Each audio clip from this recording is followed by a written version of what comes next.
Have you ever wondered what happens when a woman who is constantly overlooked decides she's had enough? This isn't a fairy tale. This is a story about the brutal, glittering world of New York's elite. It's about a devoted wife, Catherine, who was dismissed for her simple clothes and quiet nature. It's about her millionaire husband, Jonathan, and his flashy mistress, Tiffany, who thought they held all the power. But they made one fatal mistake. They chose to humiliate her in public. What they didn't know was that they weren't pushing her down. They were unleashing a storm. Stay with me as we uncover how one cruel laugh at a coffee shop led to a takedown so spectacular, so public, it left a millionaire frozen in his tracks as the cameras flashed on the woman he never truly saw. The silence in the Davenport penthouse on Park Avenue was a specific kind of silence. It wasn't peaceful. It was heavy-weighted with unspoken words and the ghost of laughter from years long past. It was the silence of a museum after hours filled with priceless objects that no one was allowed to touch, including each other. Catherine Davenport, wife of real estate magnate Jonathan Davenport, had become one of those objects. At 42, Catherine had a gentle beauty that was easy to miss, like a watercolor painting in a gallery of neon art. Her hair, the color of warm honey, was usually pulled back in a simple, elegant knot. She wore clothes that were well made, but understated cashmere sweaters in shades of cream and grey tailored trousers and sensible Belgian loafers. She didn't dress to be noticed. She dressed for a life that involved board meetings for the Davenport Family Foundation, visits to construction sites for the shelters they funded, and quiet afternoons in the library. Her husband, Jonathan, was the neon art. At 45, he was a man sculpted by ambition. His suits were Tom Ford, his watches were Patek Philippe, and his charisma was a weapon he wielded with lethal precision. He had built an empire from the ground up, and he never let anyone, especially Catherine, forget it. In the beginning, their partnership was electric. He was the bulldozer, and she was the architect, not just figuratively. With a master's degree in architecture from Columbia, Catherine had designed their first 3 commercial properties, the ones that had catapulted him from a small-time developer into a serious player. But as the empire grew, her role shrank. He hired big-name firms, and she was relegated to the softer side of their life, managing their home, their social calendar, and their philanthropy. She had traded her blueprints for guest lists. The distance between them now was a chasm. Dinners were silent affairs, punctuated only by the clinking of silverware against porcelain and the buzz of Jonathan's phone.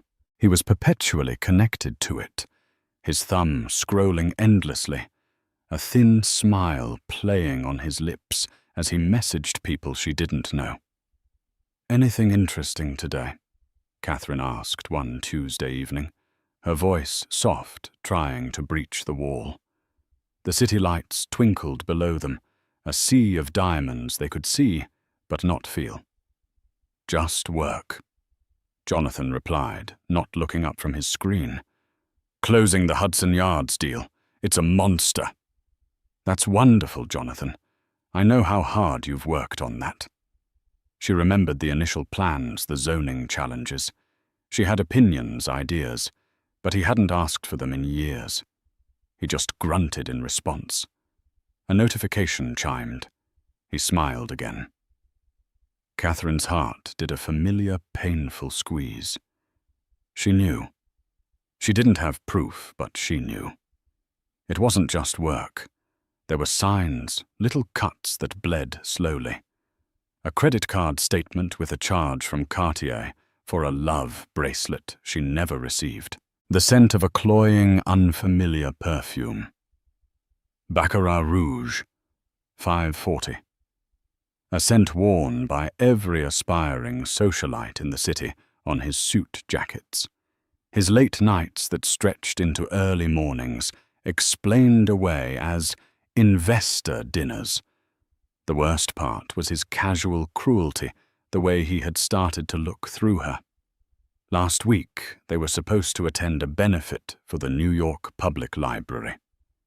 She had come out in a perfectly lovely navy blue gown by Carolina Herrera. He had looked at her, his eyes scanning her from head to toe with a flicker of disappointment. "Is that what you're wearing?" he'd asked, adjusting his own bow tie. "It's a bit librarian, isn't it?" "Fitting, I guess." The comment had stung more than he could ever know. Not because it was about the dress, but because it was about her. He saw her as plain, predictable safe. The woman who managed the money he donated to libraries. The librarian. He had forgotten the woman who once climbed scaffolding with him in her work boots, her face smudged with dirt, her eyes alight with shared dreams. She retreated further into her shell, into her work at the foundation. It was the one place where her mind, her skills were still valued. She oversaw budgets, approved grants, and met with people whose lives were genuinely changed by their work. It was meaningful. It was real. It was everything her marriage was not. One afternoon, sorting through mail in their shared home office, a thick cream-colored envelope slipped from a stack of Jonathan's financial journals. It wasn't sealed properly. A photograph peeked out. Her hands trembled as she pulled it out. It was Jonathan on a yacht. The sun was brilliant, the water a shocking blue. His arm was around a young woman no older than 25. She was all long, bleached blonde hair, pouty lips, and a body that was honed by a personal trainer and displayed in a tiny string bikini. The woman was laughing, her head thrown back. In another shot, she was kissing Jonathan's cheek, her hand resting possessively on his chest. On the back of the photo, written in a loopy, immature script, were the words, J&T forever. The Hamptons. T. Tiffany Monroe. Catherine knew the name. A C-list model and social media influencer whose entire online presence was a curated performance of wealth she didn't possess. She'd seen Jonathan like her photos. She had told herself it was meaningless. But this was not meaningless. This was a declaration. The silence of the penthouse suddenly screamed. It screamed of betrayal, of lies, of years, of being slowly, methodically erased. Catherine carefully slid the photograph back into the envelope and placed it on his desk, right in the center. She didn't cry. The time for tears was over. The chill that settled in her bones was not one of sadness, but of ice. The architect in her mind began to stir. An architect doesn't just mourn a condemned building. She starts drawing the blueprints for a new one. The tipping point. The moment the ice in Catherine's veins crystallized into jagged shards of purpose didn't happen in the sterile silence of their penthouse. It happened in the bustling, sun-drenched chaos of Sant Ambreus on a Thursday afternoon. It was a calculated ambush, and Catherine walked right into it. She had a meeting with a grant recipient, a small after-school arts program from the Bronx. She chose the Soho location, hoping the vibrant creative atmosphere would be more welcoming than a stuffy office. She was early dressed in her usual manner, a simple black turtleneck, grey flannel trousers, and her comfortable loafers. Her mind was on budgets and program outcomes, not on the viper's nest she was about to enter. As she ordered a cappuccino, a voice, sharp and saccharine, cut through the cafe's chatter. "Oh my God, Johnny, look who it is!" Catherine turned. There at a prime corner table was Jonathan. He looked startled, a deer caught in headlights. And next to him, clinging to his arm, was Tiffany Monroe. In person, she was even more striking than in the photograph, a high-definition caricature of modern glamour. She wore a skin-tight, hot pink Balmain dress that probably cost more than the arts program's entire quarterly budget. Her nails were long chrome stilettos, and her face was a mask of perfectly applied makeup. Tiffany's eyes, framed by impossibly thick lashes, raked over Catherine from head to toe. A smirk curled her glossed lips. She didn't even try to hide her disdain. "Catherine, darling," Tiffany purred, her voice loud enough for the surrounding tables to hear. She stood up, pulling a reluctant Jonathan with her. "What a surprise to see you out and about. I just told Johnny we never see you anywhere fun." Catherine's face remained neutral, a feat of incredible self-control. "Hello, Jonathan. I have a business meeting." "Business?" Tiffany let out a high-pitched theatrical laugh. Her two friends at the table, clones of her in different colors, giggled in unison. "Right. The charity stuff. So sweet. Bless your heart." She looked down at Catherine's sensible outfit again. "I just love your look. It's so sustainable. Did you knit that yourself?" The insult hung in the air, thick and poisonous. The neighboring tables fell quiet. People were watching now, their phones discreetly angled. Catherine was a spectacle. The dowdy wife, the glamorous mistress, the trapped husband. It was a scene straight out of a soap opera, and they were the main attraction. Catherine looked at her husband. She gave him an opening, a chance to be the man he once was.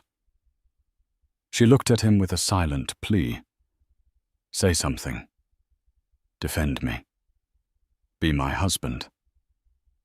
Jonathan just stood there, his face a mottled red. He shifted his weight, tugged at his collar. He looked at Tiffany, then at Catherine, and offered a weak, pathetic shrug. "Tiffany, come on," he mumbled a protest with no conviction. That was it. That was the moment of betrayal more profound than any photograph. His silence was his choice. He had chosen the woman in the pink dress. Tiffany, emboldened by his weakness, went in for the kill. She picked up her own cappuccino, a ridiculously large concoction, topped with a mountain of foam. "Oh, clumsy me," she exclaimed, feigning a trip. The cup tilted, and hot, milky coffee cascaded down the front of Catherine's black turtleneck and grey trousers. A collective gasp went through the cafe. The coffee wasn't scalding, but the humiliation was. It soaked her sticky and warm.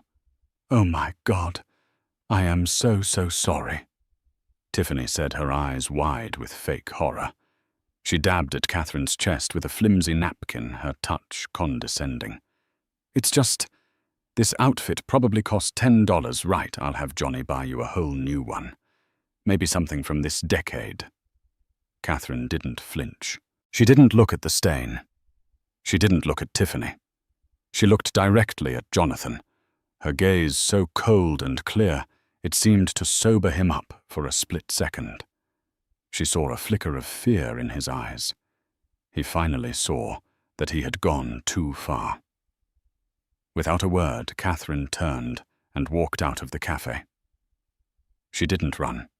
Her posture was erect, her steps measured. She could feel the stares on her back, hear the whispers erupting behind her. She walked past the window and saw Tiffany drape herself over Jonathan, again laughing victorious. He didn't look victorious. He looked like a man who had just set fire to his own home. As Catherine walked down the busy Soho street, the city blurring around her, the stain on her shirt felt like a brand. They hadn't just spilled coffee on her. They had tried to mark her as irrelevant, as a disposable relic from a past life. They thought they had won. They thought they had broken her. The architect in her mind was now standing before a pile of rubble. The demolition was complete. It was time to build. Catherine didn't go home. The penthouse wasn't her home anymore. It was a crime scene. Instead, she walked. She walked for hours, the sticky coffee stain on her shirt drying into a stiff brown map of her humiliation. She walked through Soho, past the art galleries and boutiques, through Washington Square Park, watching the chess players and students, their lives humming with a vibrancy. She felt she had lost. But with every step, the shock and pain receded, replaced by a glacial calm. The anger wasn't a hot, flashing fire. It was a cold blue flame, concentrated and immensely powerful. Her feet on autopilot finally led her to a familiar limestone building in the meatpacking district. She took the industrial elevator to the top floor and knocked on a large steel door. The door swung open to reveal Sophia Reyes. Sophia was everything Catherine wasn't, or at least wasn't anymore. An art gallery owner with a reputation for spotting the next big thing. Sophia was a whirlwind of sharp angles, bold colors, and unapologetic opinions.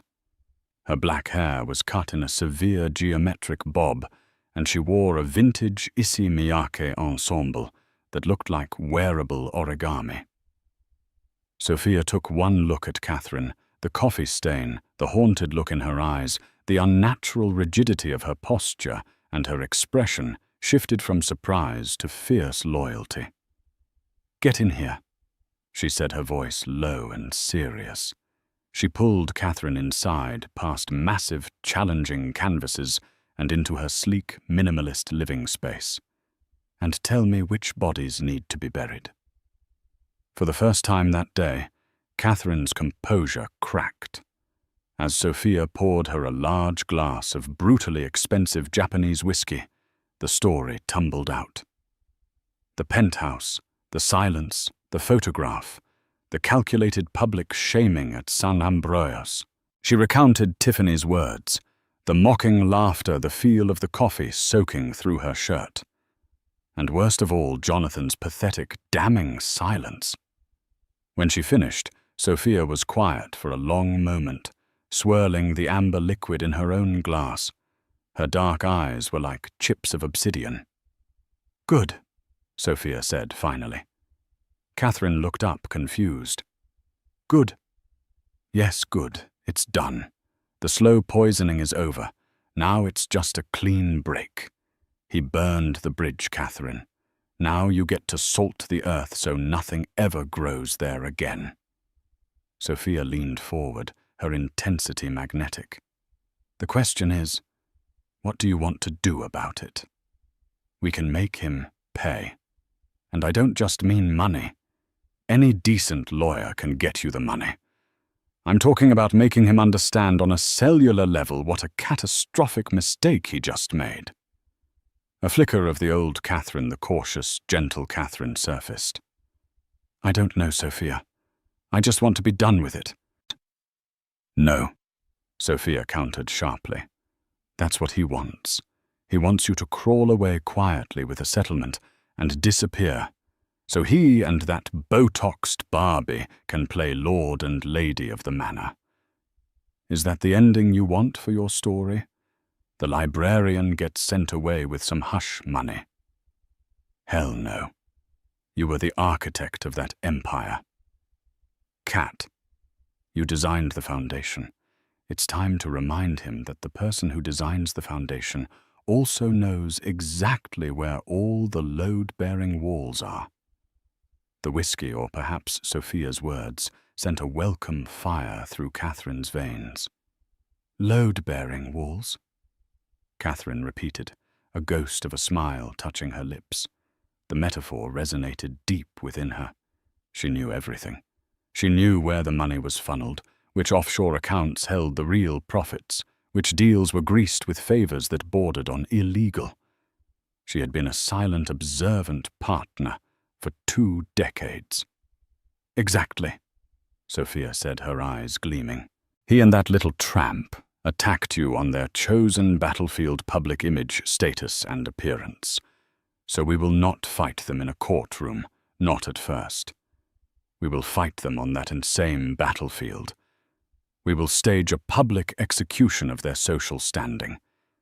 We're going to dismantle them piece by piece in front of everyone. The plan began to form a set of blueprints in Catherine's mind, clearer than any she had drawn before. It wasn't just about revenge. It was about reclamation. Reclaiming her name, her story, her power. First, Sophia said, pacing now, we need a shark, not just a lawyer, a weapon. I know a woman, Genevieve Dubois. She's French, discreet as a confessional, and twice as terrifying. She specializes in divorces for people who have countries, not bank accounts. Second, Sophia continued, pointing a finger at Catherine, we start your relaunch. This isn't a makeover, Cat. This is a rebranding. We need to reintroduce Catherine Davenport to the world, not as the quiet wife, but as the woman she was always meant to be. And third, Sophia grinned, a dangerous, thrilling expression. We need a stage, the perfect store for the final act. Catherine's mind immediately went to the upcoming Legacy Gala, the most important social event of the year. It was hosted by the Davenport Family Foundation. Her foundation. An event she had personally organized for the last decade.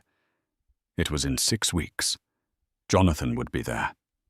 He would be the guest of honor, celebrated for his philanthropy.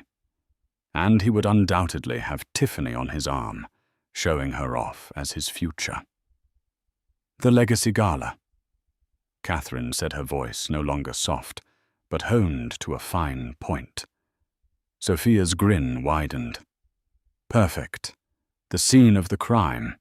He wants to be celebrated as a man of legacy fine. We'll be there to show everyone exactly what kind of legacy he's building. Catherine looked down at her stained shirt. She was no longer ashamed of it. It was a reminder, a relic from a past self. She took the glass of whiskey and drained it in one smooth motion. The blue flame inside her burned brighter. The architect was back at the drafting table. The next 6 weeks were a masterclass in controlled demolition and strategic reconstruction. Catherine moved out of the penthouse that night, taking only her personal documents, her laptop, and a few sentimental items. Sophia had an empty loft apartment in Tribeca, owned by an artist client, currently on residency in Berlin. It was sparse with concrete floors and vast windows overlooking the Hudson River. It was a blank canvas, and it was perfect. The first order of business was the meeting with Genevieve Dubois. Her office wasn't the ostentatious glass and chrome affair of most corporate law firms. It was a discreet, elegant brownstone on the Upper East Side, filled with antique books and modern art. Genevieve herself was in her late 50s, with silver hair swept into a perfect chignon and eyes that missed nothing. She wore a Chanel suit with the ease of a woman who was born in it. Catherine, accompanied by Sophia, laid out the entire history of her marriage, from the early collaborative days to Jonathan's infidelity and the public humiliation. She didn't cry or waver. She presented the facts, including the financial intricacies she had memorized over the years. He has at least 3 shell corporations registered in the Cayman Islands. Catherine explained, her voice steady. They're used to purchase art and other assets, keeping them off the official books. I have the account numbers. I also know about the consulting fees paid to certain city officials' pet projects around the time the Hudson Yards zoning was approved. Genevieve Dubois listened, her fingertips steepled. She didn't take notes. When Catherine was finished, she gave a small, approving nod. Mrs. Davenport. Catherine. It is rare for a client to come to me so prepared. Your husband has made 2 critical errors. First, he underestimated you. Second, he got sloppy. This Tiffany person is a liability, not an asset. Her public behavior has given us a clear narrative of emotional distress and public defamation. I don't want to just sue him, Catherine stated. I want full dissolution of our shared assets control of the foundation which bears my family name as well, and I want it done in a way that he cannot recover from reputationally. An annulment of his public persona, Genevieve said, a flicker of a smile on her lips. A specialty of the house. We will file quietly, prepare our case, and serve him when it will have the maximum possible impact. You leave the legal and financial warfare to me. Your job, she said, her sharp gaze meeting Catherine's, is to become the woman he is terrified of losing. That became Catherine's mantra. The rebranding was not about becoming someone new. It was about excavating the woman who had been buried alive. The process was grueling and holistic. Her days started at dawn with a personal trainer, a former Israeli Special Forces soldier. Sophia knew who pushed her through punishing workouts that rebuilt not just her body, but her mental fortitude. The physical pain was a cleansing fire, burning away the years of quiet resentment. She stopped dressing to be invisible. Sophia took her not to the big department stores, but to private showrooms of designers who appreciated structure and form. She wasn't buying trends, she was investing in armor. Sharp, tailored suits from the Row architectural dresses by Roxanda, powerful coats by Max Mara. Her color palette shifted from muted grays to bold jewel tones, blacks and whites. She cut her honey blonde hair into a sophisticated shoulder-length style that framed her face and highlighted her strong jawline. But the most significant change was internal. She re-engaged with her first love, architecture. She spent afternoons at the MoMA and the Met, not as a patron's wife, but as a student sketching, studying, and feeling that old passion reignite. She started working on a proposal for a new type of community, housing a project she had dreamed of years ago, blending sustainable design with social impact. Her mind, sharp and analytical, came alive. People began to notice. When she attended a small gallery opening with Sophia, heads turned. The whispers weren't of pity, but of curiosity. Who is that? The woman who moved with such confidence, who spoke about art and urban planning with such authority, could not possibly be the same person as Jonathan Davenport's mousy wife. Jonathan, meanwhile, was oblivious. He had tried calling her a few times after the cafe incident, leaving rambling, self-pitying voicemails. Kat, you're overreacting. Tiffany is just young. She doesn't know better. Come home. Let's talk about this. When she didn't respond, he seemed to take it as a victory. He grew bolder, appearing all over town, with Tiffany cementing her status as his official partner. He was an emperor without clothes, and the entire city was watching, waiting for the punchline. He thought Catherine was hiding, licking her wounds. He had no idea she was forging a sword. The centerpiece of the plan, the masterstroke of their strategy, was what Sophia called the dress. It couldn't be just any dress. It couldn't be bought off a rack, no matter how exclusive.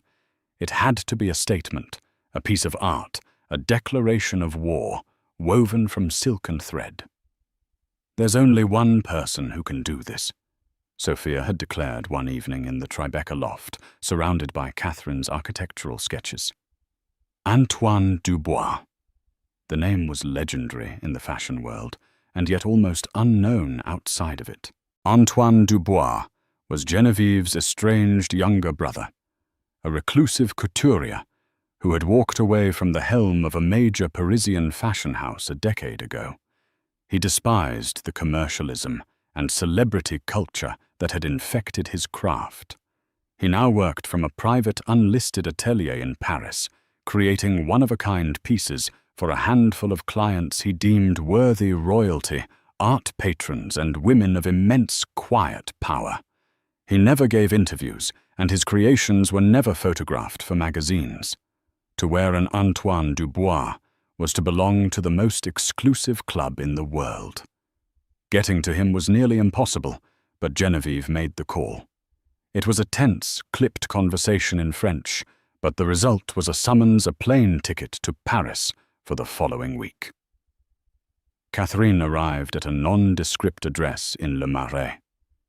The atelier was stark and white, filled with bolts of incredible fabric and the quiet hum of sewing machines from a back room. Antoine Dubois emerged. He was a tall, severe-looking man in his 60s with piercing blue eyes and a cloud of white hair. He looked at Catherine not as a potential client, but as a problem to be solved. "My sister says you need a dress for an execution." He said his English perfect with no hint of warmth. "Whose?" "My husband's," Catherine replied without missing a beat.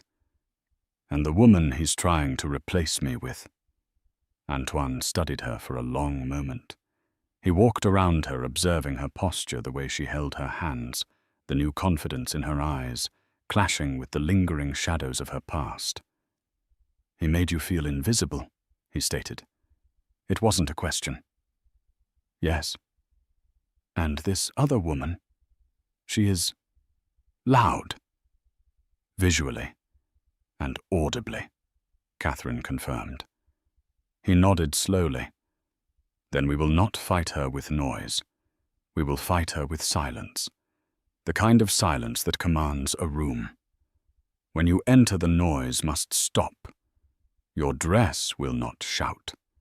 It will absorb all the light and all the sound. It will be a black hole of elegance."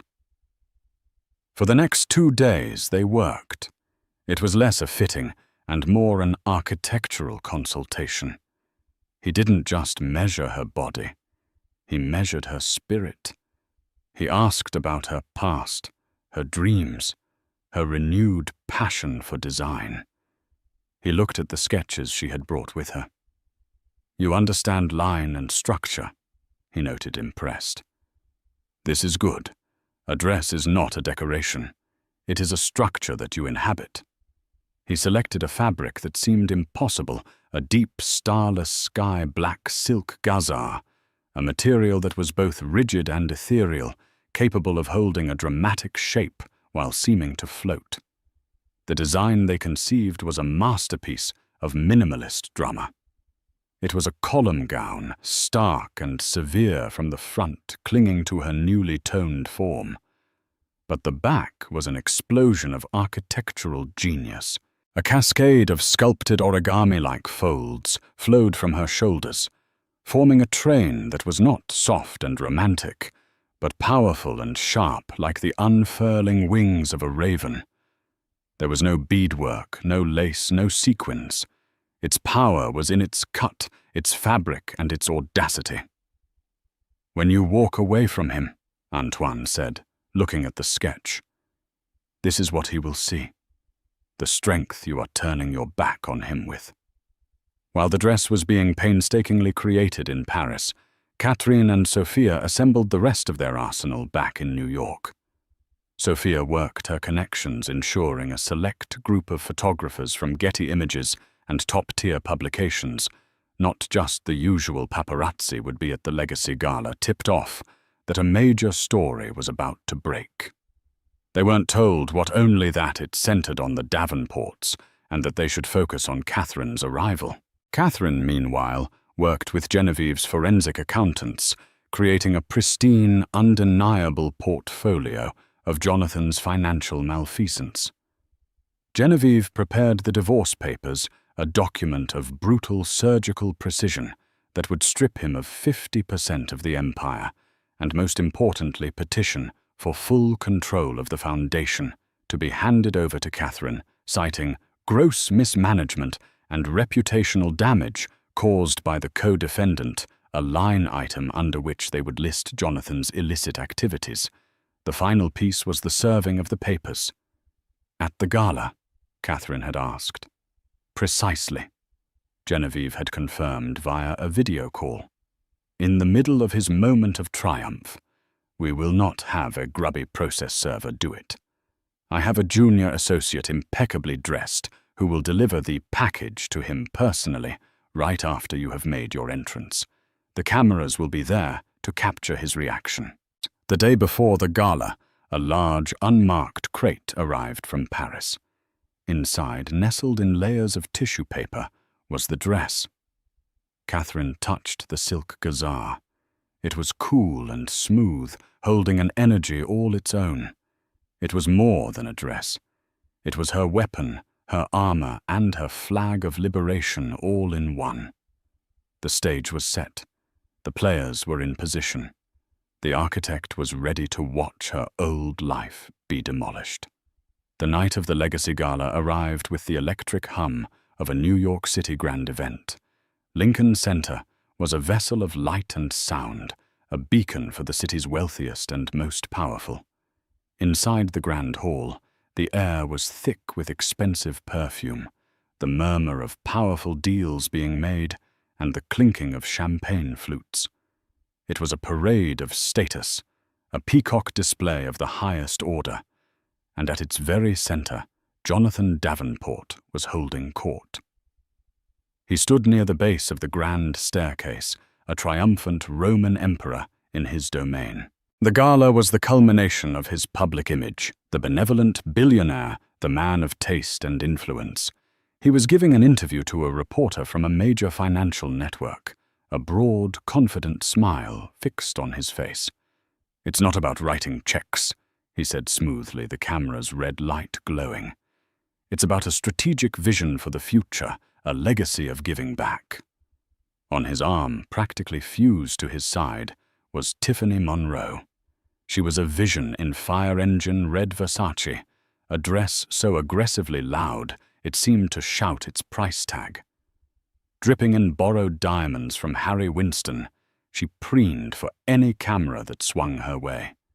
She had rehearsed this night for weeks. This was her coronation.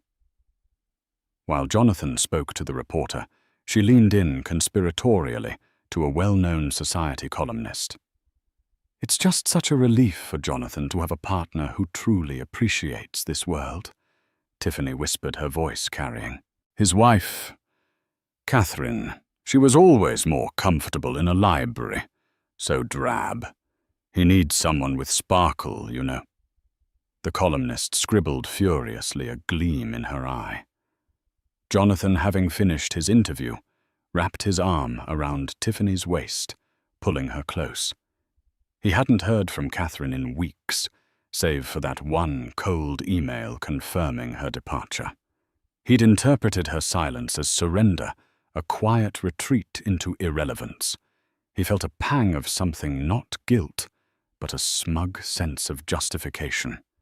He had made the right choice. He had chosen vibrancy, youth, and adoration. He was untouchable. It was precisely 8:30 p.m. Outside, amidst the chaos of black cars, a single, unbranded, matte black Audi A8 sedan purred to a stop. It was so understated, it was almost invisible. The veteran photographers from Getty and Associated Press, the ones Sophia had personally contacted, suddenly tensed. They subtly shifted their positions, moving away from the reality TV star, posing endlessly, and aimed their long lenses at the sedan's back door. They smelled blood in the water. A collective intake of breath, a sudden surge of flashes.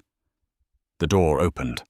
A single elegant leg emerged, followed by a figure that seemed to absorb the chaotic light around it. As Catherine Davenport rose from the car, a hush fell over the press line. The woman before them was not the one from the society pages of yesteryear. This was someone new, someone formidable. At the top of the grand staircase inside, she paused. It was a deliberate, theatrical beat. The chatter in the hall, which had been a constant roar, faltered. A few heads turned, then a few more. A wave of silence began to spread from the entrance, moving through the crowd like a contagion, silencing conversations mid-sentence. And then they saw her. Catherine was an apparition of black and white. The Antoine Dubois creation was a slash of absolute darkness against the glittering gold of the hall. It didn't sparkle.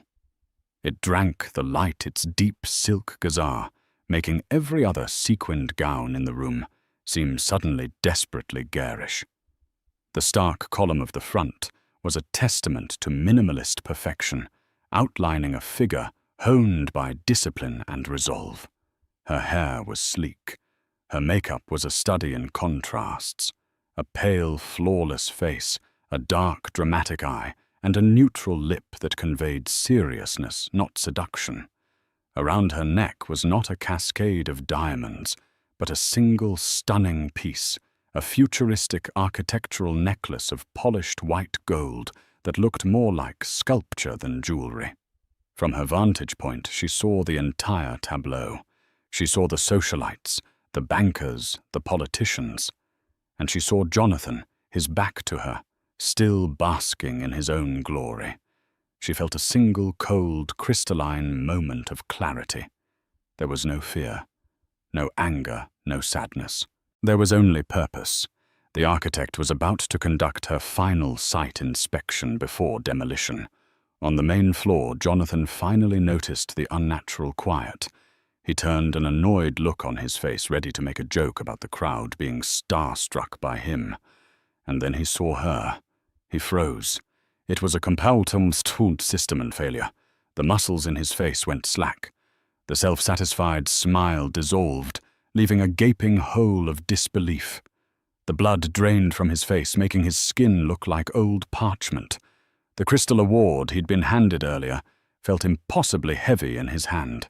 He nearly dropped it. This was not Catherine. This could not be Catherine. The woman he had filed away in his mind as drab, safe, and gone had been replaced by this magnificent, terrifying stranger who was somehow wearing his wife's face. Tiffany saw his expression and followed his gaze. Her jaw physically dropped. The color drained from her own heavily made-up face, leaving a clownish mask of red lips and pale foundation. The woman on the stairs made her red Versace look like a cheap costume. In that one soul-crushing instant, Tiffany understood she had been utterly and completely outclassed. She was a firecracker next to a supernova. Catherine began her descent. She moved with a slow, deliberate grace, each step measured and confident. The architectural fins on the back of her gown billowed with the controlled power of a raven's wings. The dress didn't sway. It commanded the space around it. The cameras followed her every move, their frantic flashes creating a strobe effect that made her seem otherworldly.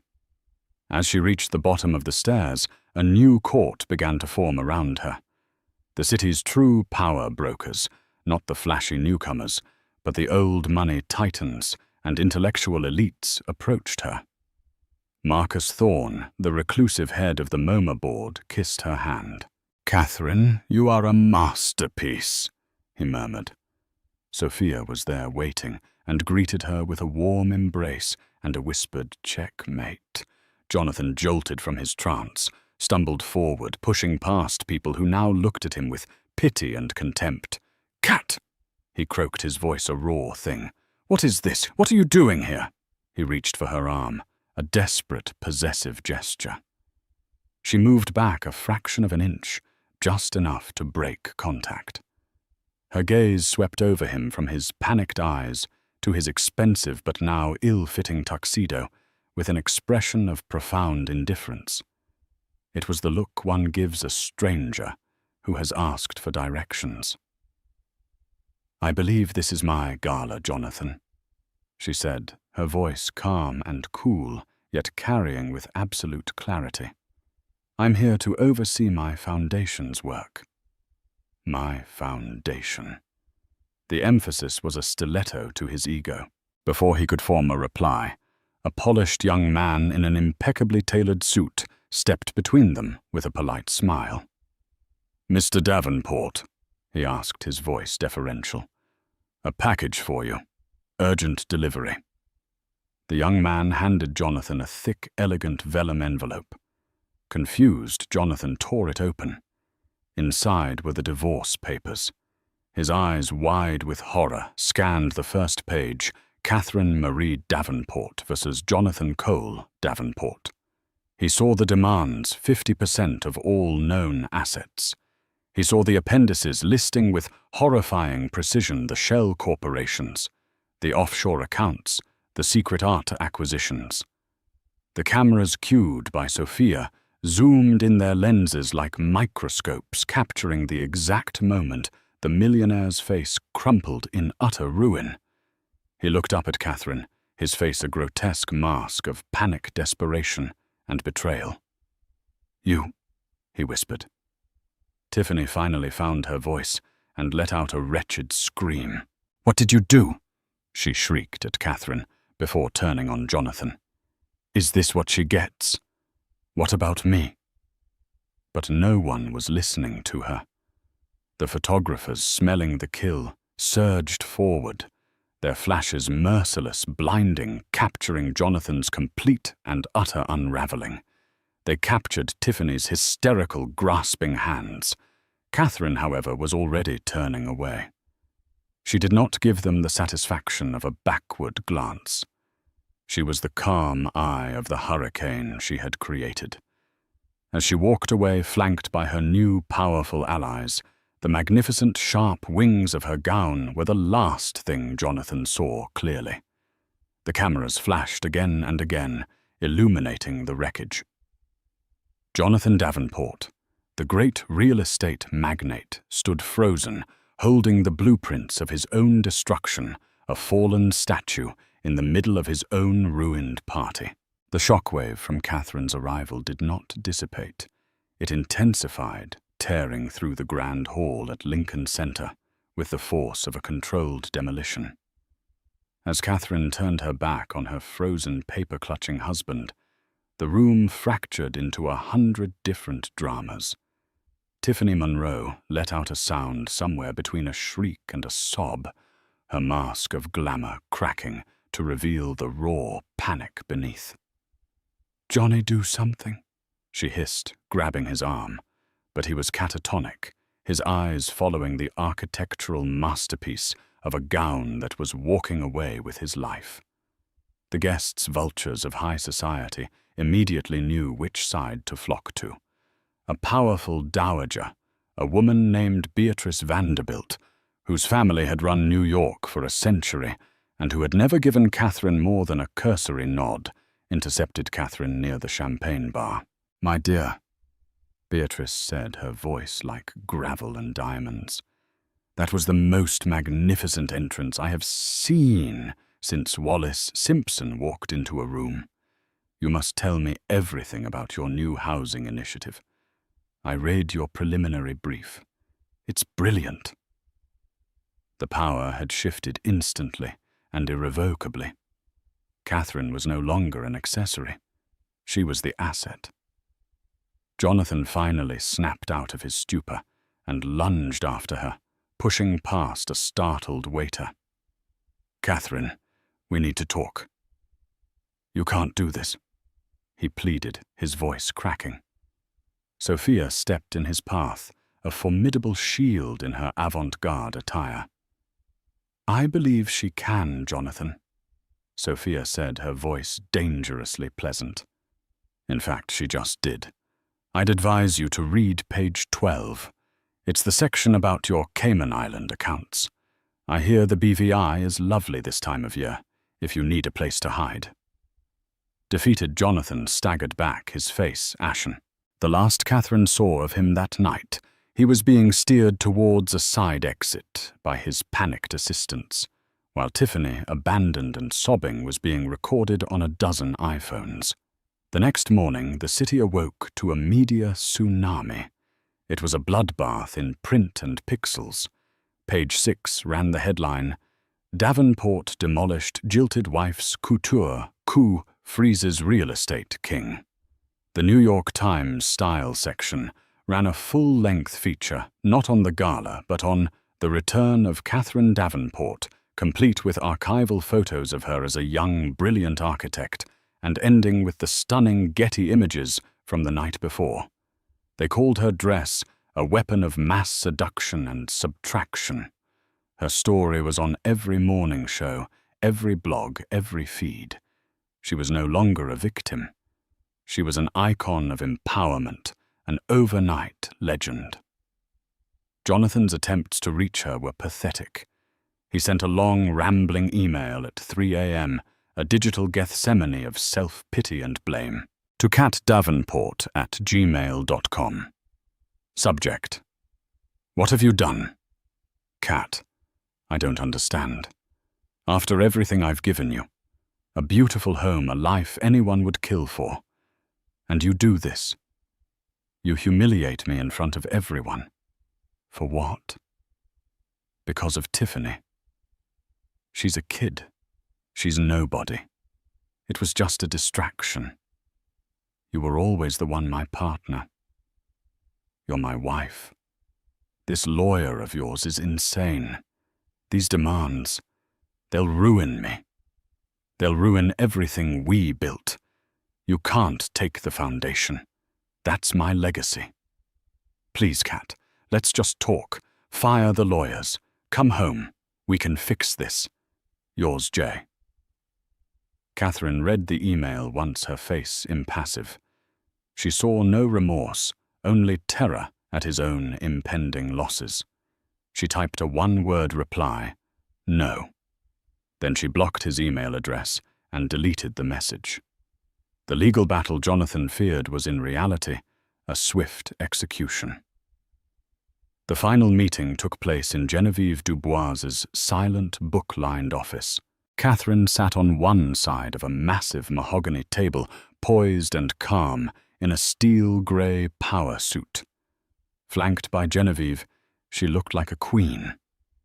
On the other side, Jonathan sat slumped and haggard, his own lawyers looking thoroughly defeated. The undeniable evidence of his financial shell games, coupled with the catastrophic reputational damage, left him with no cards to play. He looked across the table at Catherine, his eyes pleading. "Don't do this, Cat." Catherine met his gaze, her own clear and steady. "You mean don't finish what you started? You made me invisible, Jonathan. I'm just making it official." She took the pen Genevieve offered her, and with a firm, steady hand signed the documents that cleaved their lives and fortunes in two. The most satisfying signature was the one that transferred sole ownership and control of the foundation to her. His legacy was now hers to redefine. Her first act was to issue a press release announcing the foundation's new name, the Catherine M. Davenport Foundation. The removal of his first name was a final public erasure. Her second act was to sell the Park Avenue penthouse. She walked through it one last time with the realtor. The heavy silence, no longer oppressive, but merely empty. It was a museum to a life that no longer existed, and she felt nothing but the relief of escape. She didn't buy another palace. Instead, she purchased a sun-drenched duplex loft in the West Village, a space with history and character. She designed the interior herself, filling it not with priceless objects meant to impress, but with things she loved: floor-to-ceiling bookshelves, comfortable furniture, drafting tables, and large plants that thrived in the light. It was a home, not a showcase. 9 months after the gala, Catherine stood on a muddy construction site in Brooklyn's Brownsville neighborhood. The crisp autumn air smelled of wet earth and possibility. Dressed in designer work boots, tailored black jeans, and a hard hat, she was radiant. Before her, the steel skeleton of a building rose towards the sky. This was her project, the one she had sketched out in the Tribeca loft, the Phoenix Project. It was a revolutionary concept in supportive housing, blending beautiful, dignified design with integrated social services, sustainable energy, and community gardens. It wasn't a handout. It was a hand-up, designed with the architectural grace usually reserved for luxury condos. Sophia Reyes was there leaning against a truck, holding 2 coffees. "You know," Sophia said, handing a cup to Catherine, I almost miss the days of scheming and plotting revenge." Catherine laughed, a real unburdened sound that carried across the site. "The Couture was just the blueprint for the demolition soff. This," she said, tapping a rolled-up set of plans in her hand, "is the new construction. It's a lot more satisfying." A group of community leaders approached, their faces bright with excitement. Catherine spent 20 minutes with them, not as a detached benefactor, but as a partner, discussing the layout of the daycare center and the plans for the rooftop greenhouse. She listened, she collaborated, she cared. This was a legacy of substance, not of stone and glass towers bearing a man's name. Later that evening, back in her loft, she looked out of the window at the city lights. Her phone buzzed. It was a text from Antoine Dubois in Paris. A picture of a single perfect white orchid against a black background. A sign of his continued quiet respect. She smiled and texted back a photo of the steel beams of her building against the vibrant sunset. She captioned it, "La nouvelle structure est plus forte." The new structure is stronger. She was no longer Catherine Davenport, the millionaire's wife.